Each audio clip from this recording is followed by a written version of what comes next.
ಅಲ್ಲ ಇವರು ತೋರಿಸಿಲ್ಲ, ಕ್ಷೇತ್ರದ ಜನ ಒಬ್ಬರಿಗೂ ಅಧಿಕಾರ ಇಲ್ಲ.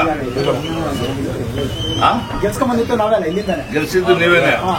ಅಲ್ಲ ನಾವು ಸೋಲಕ್ಕ ಅದು ಹಳ್ಳಿಗಳು ದೇವ್ರ ಸಮಾನ ನಮ್ಕ. ಕೋಲಾರ ಟೌನ್ ಅಂದ್ರೆ ಒಂದು ಏರಿಯಾ, ನಮ್ಮ ವಾರ್ಡೆಲ್ಲ ಕೇಳೋರು ಲೀಡ್ ಐತೆ. ಒಂದು ಸಮುದಾಯ ನಮಗೆ ಹಳ್ಳಿಗಳಲ್ಲಿ ನಮ್ಗೆಲ್ಲ ಒಳ್ಳೆ ಓಟ್ ಕೊಟ್ಟವ್ರೆ. ಇಬ್ಬರಿಗೂ ಸಮನಾಗಿ ಓಟ್ ಬಂದೈತೆ.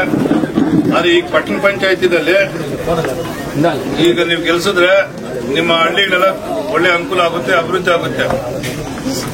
ಕಳೆದ 10 ವರ್ಷ ಇವತ್ತೇನು ನಾವು ಓಡಾಡ್ತೀವಿ ಕಲವು ಮಂಜಿಯಲ್ಲಿ, ನಾವು ಮಾಡಿರೋ ಕೆಲಸನೇ.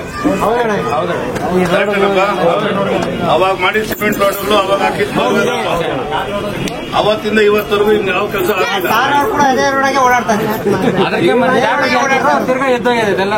ತಿರ್ಗಿ ನಾವೇ ಬರ್ಬೇಕಾಗ್ತದೆ. ಏನ್ ವರ್ಕೌಟ್ ಆಗಲ್ಲ ಅದು ಹೋರಾಟ. MLA ಎಲೆಕ್ಷನ್ NDA ಅಭ್ಯರ್ಥಿ ಬಿಜೆಪಿ JDS 100 ಗೆಲ್ತೈತೆ. ಬಂದಾಗ ನಿಂತ್ಕೊಂಡ್ರೆ 53,000 1,06,000 ಕೊತ್ತೂರ್ದು ಬೇರೆ 80,000 26,000 ಲೀಡ್. ಇವಾಗ ಮೊದಲು ಸ್ವಲ್ಪ SC ST ಅವರೆಲ್ಲ ಬಿಜೆಪಿಗೆ ಬೇಡ ಅಂತ ಹೇಳಿ ಕಾಂಗ್ರೆಸ್ಗೆ ಹಾಕಿದ್ರು ಓಟು. ಈ ಸತಿ ಅವರೆಲ್ಲ ವಾಪಸ್ ಬಂದ. ಕುರಳ್ಳಿ ಎಲ್ಲಪ್ಪನು ಇವಾಗ ಕಾಂಗ್ರೆಸ್ಗೆ ಮಾಡಿದ್ದು ಇವತ್ತು ಬೆಳಿಗ್ಗೆ ನಮ್ಮ ಜೊತೆಗೆ ಬಂದ. ಹಂಗೆ ಸಾಕಷ್ಟು ಜನ ಈ ಕ್ಷೇತ್ರದಲ್ಲಿ ಸ್ವಲ್ಪ ಬದಲಾವಣೆ ಹಾಕೊಂಡವ್ರೆ. ಇವಾಗ ಪಟ್ಟಣ ಪಂಚಾಯತಿ ಬರ್ಬೇಕಾದ್ರೆ ನೀವು ಇಲ್ಲಿ ಒಂದು ಸೀಟ್ ನೀವು ಗೆಲ್ಸ್ಕೊಡ್ಬೇಕು. ಅದು ಯಾರೇ ಅಭ್ಯರ್ಥಿ ಆಗಿರ್ಲಿ, ನಾವು ಹೈಕಮಾಂಡ್ ಇಂದ ನಿರ್ದೇಶನ ಕೊಡ್ತಾರೆ, ಯಾರು ಗೆಲ್ತಾರೆ, ಯಾರು ಉತ್ತಮರವ್ರೆ ಅಂತ ಆ ಅಭ್ಯರ್ಥಿಗೆ ನಾವು ಘೋಷಣೆ ಮಾಡ್ತೀವಿ.